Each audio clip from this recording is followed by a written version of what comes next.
केंद्र और राज्य सरकार साधारण जनता मानक ब्लॉक और पंचायत स्तर में कोटी कोटी टंकार व्यय कर विभिन्न लोक कल्याण योजनार कार्यकारी कर साधारण जनता सीधा सड़क उपकृत होगा सहित निज मौलिक अधिकार पाउछन्ति।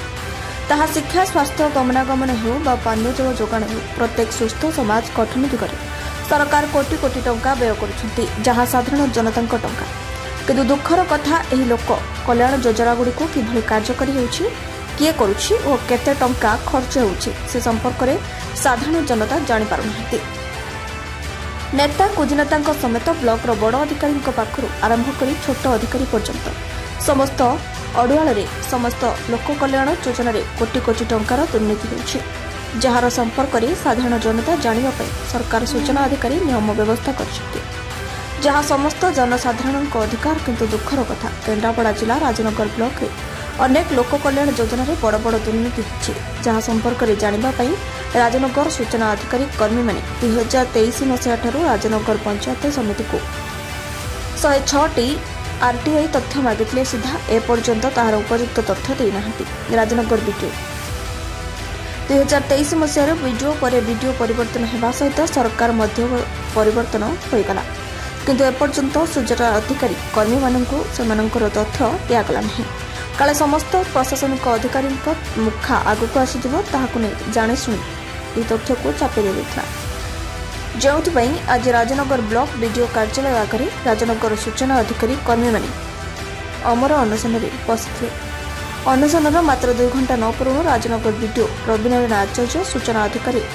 कर्मी को डाकी समस्त तथ्य देवाई 20 दिन समय नेबा परे अनशनकारी माने अनशन भंग करथिले। आमे राजनगर ब्लॉक समस्त सूचना कर्मी आज सका 9 घटिका ठू बसीछु मंडल उन्नयन द्वारस्थ होती दीर्घ दिन आमर जो तथ्य नदेबारु आज शेष को आम आज अनशन बसिलु जे आमर 2023 रु राजनगर ब्लॉक 106 गोटी तथ्य एपर्यंत आमको हस्तांतर करा जाउनी लोक मानकर प्रकृत हिताधिकार पाई आमे लागुच लड़ाई करूचु से तथ्य तांको दिया जाउ नाही एवं काहेकि याकू तो दिया जाउ नाही बोली पचारिबारु से आमको कहले जे ए तथ्य आमे तुमको देई दबु एहीपरि 6 मास नदवा द्वारा आज आज बाध्य होकर आमे तांको द्वारस्थ होइछु जे वीडियो महोदय कहते एथर शेष आमको समय देउछु आम 20 दिन भीतर देई दबु आमे सरकार जितबे लोकमानक मौलिक अधिकार कथा कहउचंती बा कौन सरकारी कार्य पय जानिबा लागि प्रत्येक नागरिक अधिकार रहिछि सेतला प्रशासनिक अधिकारी माने अवहेला करूछंती कोना कोन सरकार का निर्देश को प्रशासन अधिकारी माने अनदेखा करूछंती निश्चित कथा कहया पे गले सरकार प्रशासन माने अवहेला करूछन एवं लोकलोचन को देउना ते एही पय जे कि से दुर्नीति पूरा बुड़ीयुक्त जो 314 ब्लॉक टे अछि हमर हम ओडिसा रो 314 भीतर राजनगर ब्लॉक रो दुर्नीति 1 नंबर कारण एठारे मु जो तथ्य मागिथिली जे सरकार जो 5T पैसा बा नवीन ओडिशा मो ओडिशा पैसा आसीथला ताकू गोटे साधारण व्यक्ति ने घर काम करिछि पर्सनल प्रॉपर्टी ऊपर करिछि जदि करिछि आमे तार तथ्य मागिथिलु ताकू एवं 6 मास मध्यम हेला बीती एथे मते दिया जाय नाही याकू जिलापाल आगे हम अभियोग करथु जिलापाल फैक्स करथिले एवं कहिथिले याकू बंद करा जाऊ मते या जानि मते माने ताकू चापी रखछन बंद करा दिया जाय नाही एवं वर्तमान आमको कहते आम 20 दिन भितर तथ्य संपूर्ण दे दू आपण मैंने आमको सम्मान रखी जातु आम आपको सम्मान रक्षा कलु 20 दिन भितर न मिले ताला आम पुणी आम अनुसरण करूँ राजरास्ता को ओह्लैबू यह हूँ उद्देश्य। प्रथम कथा है मुझे ब्लॉक रे 1 मास है ब्लॉक रे जॉइन करछि वीडियो हिसाब रे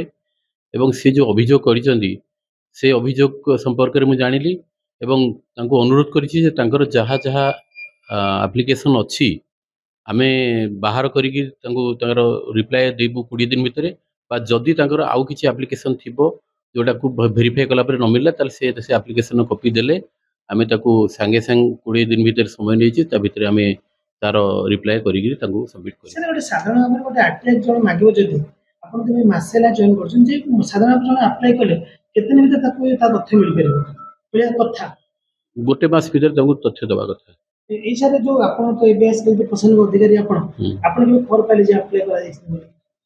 ताकर मझी रे से कहिथिले मु भी तांको देखा करिथिले एवं से जते कहले जे हमर जो अभियोग रही मु भी कहिथिले से जे जदि आपण बहुत पुराना इनफॉरमेशन पाइबार अछि ताहले आपण तार कॉपी दियंतु आमे तदंत करी एवं रिपोर्ट तैयार करी आपण से कॉपी रो रिप्लाई दे करी। राजनगरରୁ नीली दलाईଙ୍କ रिपोर्ट ओडिशा हालचाल।